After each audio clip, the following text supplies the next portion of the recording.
आनंदपुर नामक गांव में एक जाट अपनी मां के साथ रहता था। उसके पिता का बचपन में ही देहांत हो गया था। वो अपनी मां का इकलौता बेटा था। ना उसका कोई भाई था और ना ही बहन। मां ने बड़े प्यार से उसका नाम ठनठनपाल रखा। ठनठनपाल बहुत ही मेहनती और ईमानदार लड़का था। अब वो धीरे धीरे बड़ा हो रहा था। खेती बाड़ी का सारा काम उसने अपने कंधे पर ले लिया था और अपनी मां को ज्यादा से ज्यादा आराम देता था। मां भी अपने बेटे से बहुत खुश रहती थी। ठनठनपाल ने अपनी छोटी सी जमीन के टुकड़े में मेहनत करके काफी धन इकट्ठा कर लिया था। 2-4 गाय भैंसे भी पाल रखी थी। उनका भी दूध बेच देता और बाकी दूध मां बेटे घर में पी लेते। यूं कह सकते हैं कि दोनों मां बेटे की गुजर बसर बड़े अच्छे से हो रही थी। बस मां को अब एक ही चिंता थी कि ठनठनपाल अब बड़ा हो गया है, अब इसका ब्याह हो जाना चाहिए। पर क्या करे, उस जमाने में पिता या भाई रिश्ता ढूंढने के लिए जाते थे, पर ठनठनपाल के तो ना पिता थे और ना ही कोई बड़ा भाई। अब ठनठनपाल को भी लगने लगा कि मेरा विवाह हो जाना चाहिए। कभी कभी ठनठनपाल अकेले बैठा अपने आप से ही बड़बड़ाता रहता, मेरे साथ के सभी लड़कों की शादी हो गई है, मेरे जितने भी दोस्त हैं सब शादीशुदा है, मैं ही कुंवारा घूम रहा हूं। अरे, अब तो मैं भी चाहता हूं कि मेरे घर में एक सुंदर सी औरत हो, जिसकी पायल की छमछम, चूड़ियों की खनखन हरदम कानों में पड़ती रहे। आय हाय, कितना सुहावना होता होगा वो सब कुछ। अकेले बैठे ठनठनपाल अक्सर ये सोचता रहता और खुद ही मुस्कुरा देता। एक दिन ठनठनपाल की मां ने कहा, बेटा, गांव में जो देवी का मंदिर है वहां के पुजारी के पास जाओ और उनसे विवाह की पूजा करवा लो।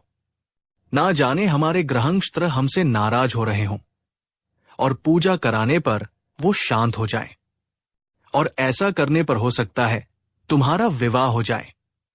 तुम्हारे लिए भी कोई सुंदर लड़की भगवान ने बनाई होगी और पूजा के प्रभाव से वो नजर आ जाए पंडित जी को।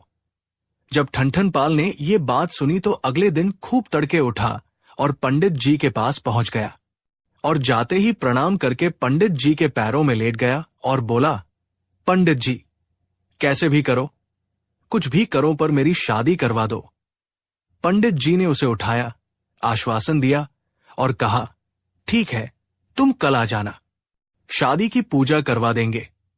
उसके बाद तुम्हारे दिन शुभ हो जाएंगे और कोई सुंदर सी लड़की तुम्हें भी मिल जाएगी। इतना कहकर पंडित जी ने उसको आशीर्वाद दिया। जाते समय जाट फिर पैरों में गिर गया और धन्यवाद करता हुआ चला गया।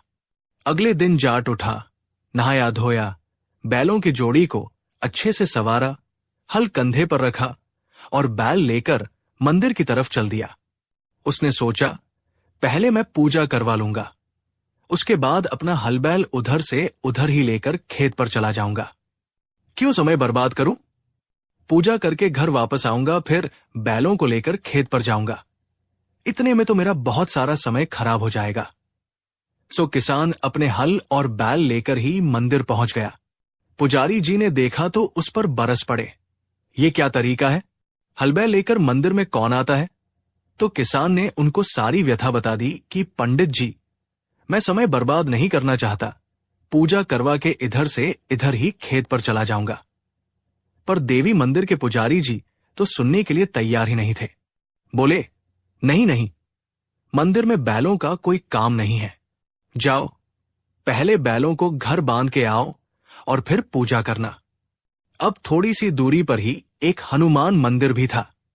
वहां के पुजारी खड़े देख रहे थे। उन्होंने सोचा, क्यों ना इस जाट को मैं फंसा लूं और इससे शादी की पूजा करवाने के बदले में मोटी रकम वसूल कर लूं। यही सोचकर उन्होंने जाट से कहा, अरे भाई, इधर आ जाओ, हम बैलों के साथ ही पूजा करवा देंगे। जाट ने यह सुना तो बोला, क्यों भाई, तुम्हारे देव में इतनी क्या शक्ति है? तो पुजारी जी बोले, हमारे हनुमान बाबा में बहुत शक्ति है, वो चाहे तो पता नहीं क्या क्या कर दे। जाट बोला, अच्छा, ये शादी ब्याह का मामला है, मैं इस मामले में हनुमान जी पर विश्वास नहीं कर सकता। अरे, जिनकी खुद ना हुई हो वो मेरी क्या करवाएंगे शादी? ये सुनकर वो पुजारी चुप हो गया। इधर देवी मंदिर के पुजारी ने सोचा, इस तरह तो ये जजमान हाथ से निकल जाएंगे, अच्छी खासी दान दक्षिणा मिल जाएगी, क्यों उस पर लात मारूं? इनकी पूजा है, जैसे ये चाहे कर लेंगे। यही सोचकर पंडित जी ने जाट से कहा, ठीक है जजमान, आपकी पूजा है, आप जैसे चाहो वैसे कर लो। चलो ठीक है, आप ले आओ बैलों को और बैलों के साथ ही पूजा कर लो। जाट ने बैलों की रस्सी हाथ में पकड़ी और मंदिर में जाकर खड़ा हो गया। बैल पीछे खड़े थे। पूजा शुरू हुई, मंत्रोच्चारण हुए, प्रसाद चढ़ा, दान दक्षिणा रखी गई। अंत में पंडित जी ने कहा, यजमान, पूजा समाप्त हुई, अब जरा घंटा बजा दो। जाट जो बैलों की रस्सी पकड़कर खड़ा हुआ था बोला, ठीक है पंडित जी, आप मेरे बैलों की रस्सी पकड़ो तो मैं घंटा बजा दूं। अब रस्सी पंडित जी को पकड़ा दी और जाट लगा घंटा बजाने। जैसे ही घंटा बजा, घंटे की आवाज सुनकर बैल बिदक गए और दौड़ने लगे। अब बैलों की रस्सी पंडित जी के हाथ में फंस गई। बैल दौड़े तो पीछे से पंडित जी भी दौड़ने लगे। आगे आगे बैल, पीछे पीछे पंडित जी और उनसे पीछे जाट। सारे सरपट दौड़े चले जा रहे थे। उन्हें इस तरह दौड़ते हुए देखकर पास वाले मंदिर के पुजारी जी ने हंसते हुए कहा, क्यों, क्या हुआ पुजारी जी, कहाँ दौड़े जा रहे हो? तो पंडित जी बोले, अरे भाई, अभी तूने बस ब्राह्मण और ठाकुरों की ही शादी करवाई है, अभी किसी जाट की शादी से पाला नहीं पड़ा। किसी जाट की शादी करवाई होती तो तुझे पता चलता कि जाटों की शादी कैसे करवाई जाती है। अब कुछ दूर जाकर जैसे तैसे पंडित जी का हाथ रस्सी से निकला और पंडित जी जैसे तैसे बचे और सीधा मंदिर की तरफ दौड़ने लगे। वो नहीं चाहते थे कि अब जाट उन्हें किसी और नई मुसीबत में फंसा दे। दौड़ते दौड़ते दूर से ही हाथ हिलाकर बोले, हो गई पूजा, अपने घर जाओ, 1-2 दिन में रिश्ता आ जाएगा। हुआ भी यही। पता नहीं पूजा का प्रताप था या क्या था, 2 दिन बाद ही जाट का रिश्ता आ गया। ठन-ठन-पाल का रिश्ता पक्का हो गया। पूरे गांव में शोर मच गया। सबसे ज्यादा खुश थी ठन-पाल की मां। धान धुलाई और अनाज पिसाई शुरू हो गई।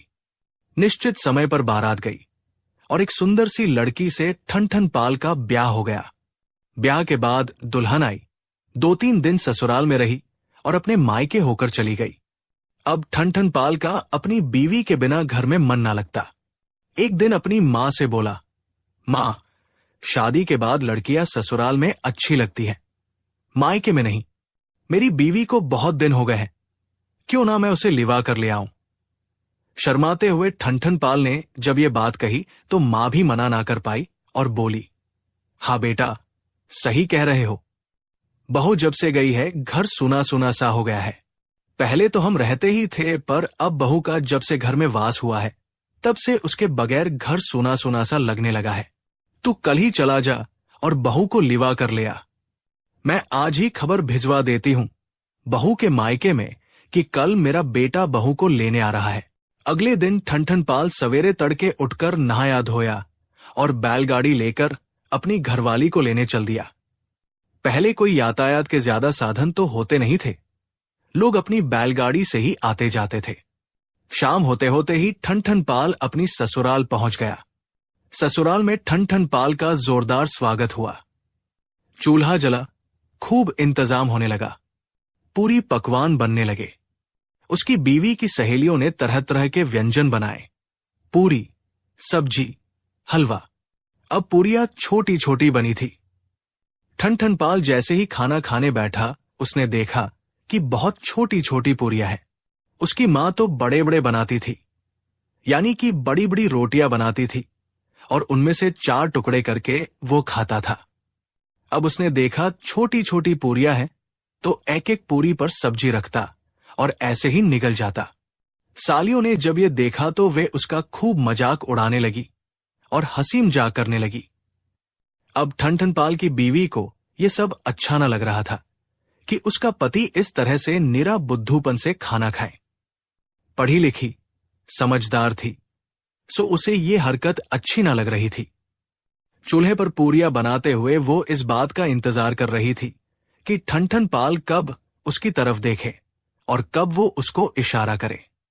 संयोग से ठंडनपाल की नजरें अपनी बीवी से मिली तो उसकी बीवी ने हाथ के इशारे से 2 उंगलियां ऊपर करके उसे समझाया कि अरे भले आदमी, कम से कम एक पूरी के 2 टुकड़े तो कर।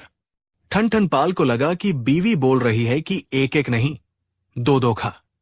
अब उसने 2-2 पूरियां ली, एक पर सब्जी रखी और दूसरी को उसके ऊपर रखा और 2-2 पूरियां एक साथ खाने लगा। सालियों ने जब ये देखा तो जोर जोर से हंसने लगी।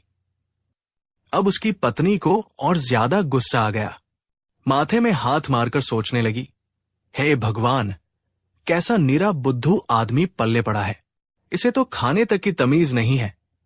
ठनठनपाल ने जब उसको माथे में हाथ मारते देखा तो उसने समझा कि ये बोल रही है कि पूरियों को माथे लगाकर जल रहा था, यानी तू ऐसे ही खा ले जैसे पहले खा रहा था। कम से कम एक एक पूरी तो खा रहा था, अब तो तूने हद ही कर दी। ठनठनपाल ठहरा सीधा आदमी, उसे अपनी बीवी का एक भी इशारा समझ नहीं आ रहा था। ढेर सारा खाना खाकर ठनठनपाल की भूख अब खत्म हो गई थी। बीवी परेशान थी, हे भगवान, ना इसे खाना आता और खाता भी तो कितना सारा है। ठनठनपाल उठा और बिस्तर लगा हुआ था, जाकर सो गया। अगले दिन ठनठनपाल अपनी बीवी को विदा कराकर जैसे चलने को हुआ तो सालियों ने मजाक में कहा, दामाद जी, जा तो रहे हो, रास्ते में मेला लगा है, हमारी बहन को जरा मेला दिखाते हुए ले जाना।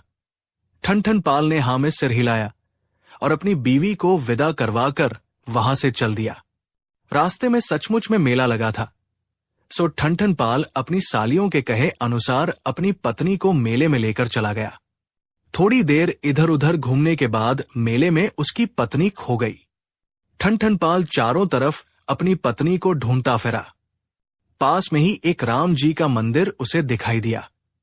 वहां जाकर उसने प्रार्थना की कि हे भगवान, मेरी पत्नी मुझे मिल जाए। वहां के पुजारी ने कहा, भाई, पहले 500 रुपए चढ़ावा रखो और ढेर सारे लड्डू रखो, तभी तुम्हारी प्रार्थना सुनेंगे भगवान जी। अब ठनठनपाल ने ढेर सारा चढ़ावा और लड्डू लाकर रख दिए और लगा प्रार्थना करने। वही पास में ही बैठे दूसरे पंडित जी ने कहा, अरे भाई, राम जी की नहीं, हनुमान जी की पूजा करो, हनुमान जी ही बेड़ा पार करेंगे। वो दूसरा पंडित अपनी फिराक में था कि ये चढ़ावा और ढेर सारे लड्डू को हथिया ले। ये सुनकर ठनठनपाल बोले, क्यों भाई, राम जी क्यों नहीं ढूंढ सकते मेरी घरवाली को? पुजारी बोला, देख भाई, राम जी की खुद की पत्नी खो गई थी, वो तो उसको ही ना ढूंढ पाए, हनुमान जी ही उनकी पत्नी ढूंढकर लाए थे और वही तेरी पत्नी भी ढूंढकर लाएंगे। तू ये लड्डू और चढ़ावा लेकर इधर आ जा, मैं प्रार्थना करवा देता हूं हनुमान जी से, देखना थोड़ी देर में ही तेरी पत्नी तेरे पास आ जाएगी। अब ठनठनपाल को ये बात जम गई। सारा चढ़ावा, रुपया, पैसा और लड्डू लेकर पहुंच गया दूसरे पुजारी के पास और जाकर पूजा करवाने लगा। और भगवान की करनी भी कुछ ऐसे ही हुई कि पूजा समाप्त भी ना हुई। उधर उसकी पत्नी उसे ढूंढते हुए उसी मंदिर में आ गई। अब ठनठनपाल को तो हनुमान जी पर बड़ा ही विश्वास हो गया, क्योंकि उसकी शादी करवाने में भी हनुमान जी का ही हाथ था, और जब आज उसकी पत्नी खो गई तो हनुमान जी ही ढूंढ कर लाए हैं। सो उसने हनुमान जी को बहुत बहुत धन्यवाद दिया और अपनी पत्नी को साथ लेकर घर आ गया। ठनठनपाल की मां भी बड़ी खुश, बहू आ गई। आते ही सारा काम बहू ने संभाल लिया, मां को कुछ करने ही ना देती थी। वैसे वो शहर की पढ़ी लिखी थी, उसे गांव के काम करने में थोड़ी दिक्कत तो हुई, पर वो सब कुछ समझ रही थी। धीरे धीरे जो कुछ समझ ना आए तो अपनी सास से पूछ लेती थी। एक बार उसकी सास ने कहा कि जाओ बहू, दूध बिलो लो। अब बहू लगी दूध बिलोने। थोड़ी देर में ही उसमें मक्खन आ गया, सो अपनी सास को बताने गई, सासू मां, दूध में मक्खन आ गया है। ये सुनते ही बुढ़िया, राम राम राम राम, क्या बोल रही है, ऐसे नहीं कहते। अब बहू बड़ी परेशान, उसकी समझ में ही ना आया उसने क्या कह दिया। उसने तो यही कहा है कि दूध में मक्खन आ गया है। अब सास ने नाक भौं सिकोड़ते हुए कहा, अरे बहू, ये नाम आज के बाद दोबारा मत लेना, क्योंकि मक्खनलाल तुम्हारे ससुर का नाम था। बहू बड़ी परेशान, भाई बड़े अजीब अजीब नाम है इस गांव में सबके। मेरा पति अच्छा खासा कमाता है पर नाम इसका ठनठनपाल। ससुर का नाम मक्खनलाल। कैसे अजीब अजीब नाम है इस घर में। अगले दिन बहू फिर से दूध बिलोने लगी। जैसे ही मक्खन आया, अपनी सास को फिर जाकर बोली कि सासू मां, दूध में मक्खन। फिर कहते कहते रुक गई और कुछ सोचकर बोली, सासू मां, दूध में ससुर जी आ गए हैं, चल कर निकाल दो। अब सासू मां फिर से आंखों सिकोड़कर बुराबला कहने लगी। अब बहू की समझ में कुछ ना आए, रोज डांट फटकार लगने लगी। अब वो पानी लेने जाए या गांव में इधर उधर जाए तो लोग उसको देखते ही बोलते, वो देखो ठनठनपाल की बहू आ रही है, वो देखो ठनठनपाल की बहू आ रही है। उसे ये सुनकर बिल्कुल भी अच्छा नहीं लगता कि उसे लोग ठनठनपाल की बहू बुलाते हैं। उसने अपने पति से कहा, अपना नाम बदलो, मुझे ये नाम अच्छा नहीं लगता। ये भी कोई नाम है? इतना अच्छा खासा कमाते हो और नाम रखा है ठनपाल। पता है ठनठनपाल किसको कहते हैं? जिसके पास कुछ भी नहीं होता उसको कहते हैं ठनपाल। मेरे तो भाग्य ही फूटे थे जो तुमसे मेरी शादी हो गई। ठनठनपाल ने उसको बहुत समझाया। अरे भाग्यवान, नाम में क्या रखा है? नाम तो ऐसे ही लोगों को पुकारने के लिए रख देते हैं। नाम का जिंदगी पर कोई प्रभाव नहीं होता। अगर तुझे मेरे नाम से अच्छे नाम वाले लोग मिल जाए तो तू बेशक चली जा, मैं तुझे नहीं रोकूंगा। और अगर ये नाम की पहेली तेरी समझ में ना आए तो तू वापस आ जाना। अब उसकी घरवाली गुस्सा होकर घर छोड़कर चल दी। रास्ते में उसे एक छोटी सी लड़की मिली जो कि लकड़ी बीन रही थी। फटे पुराने कपड़े पहन रखे थे। अब ठनठनपाल की पत्नी ने उससे पूछा, बेटी तुम ये क्या कर रही हो और तुम्हारा नाम क्या है? उस लड़की ने कहा, मेरा नाम लक्ष्मी है। अच्छा, लक्ष्मी और लकड़ी बीन रही है, ये क्या अजीब बात है। वो सोचते हुए आगे बढ़ी तो उसे एक भूसे की बैलगाड़ी ले जाता हुआ एक आदमी मिला।